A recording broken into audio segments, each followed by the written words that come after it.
Court میں Zahra Qasmi case کے حوالے سے میں آپ کو اپڈیٹ کرتا چلوں۔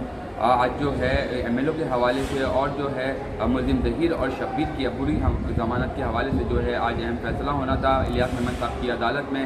آج جو ہے وہ دلائل دیے گئے ظہیر کے حوالے سے اور جو ہے ایم ایل او کے حوالے سے۔ ذکران ناصر صاحب آج پہنچے تھے اور تفتیشی آفیسر سعید الدین صاحب بھی آج پہنچے تھے، لیکن آج جو ہے پھر توسیع کر دی گئی ہے، 29 تاریخ ڈیٹ دے دی گئی ہے۔ 29 تاریخ جو ہے اب انتہائی اہم دن ہے بچی کے ایم ایل او کے حوالے سے اور ظہیر اور شبیر کی عبوری ضمانت کے حوالے سے اور چالان کے حوالے سے جو ہے 29 تاریخ کو اہم فیصلے ہونے ہیں، اور دیکھنا یہ ہے کہ 29 تاریخ کو عدالت سے کیا بڑا حکم نامہ جاری ہوتا ہے۔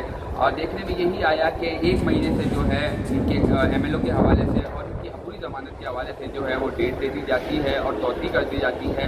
اب 29 تاریخ بتایا جا رہا ہے، 29 تاریخ انتہائی اہم دن ہے۔ 29 تاریخ کو جو ہے ان 3 درخواستوں پہ جو ہے سماعت ہوگی، ایک ایم ایل او اور عبوری امانت جو ظہیر اور شبیر کی ہے، اور چالان جو ہے 29 تاریخ کو جو ہے اس پہ جو ہے سماعت ہونی ہے۔ اور 2 ہفتے ہمارے ذرائع بتا رہے ہیں، 2 ہفتے جو ہے وہ انتہائی اہم ہے۔ 2 ہفتے میں جو ہے اس بچی کے حوالے سے جو ہے بہت اہم فیصلے ہونے ہیں۔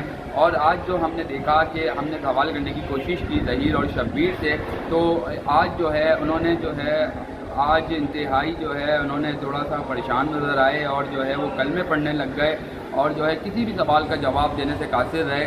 لیکن آج جو ہے یہ دونوں بھائی انتہائی پریشان نظر آئے۔ تو 29 تاریخ کو اب دیکھنا یہ ہے کہ کیا حکم نامہ عدالت کی طرف سے بڑا جاری ہوتا ہے۔ جی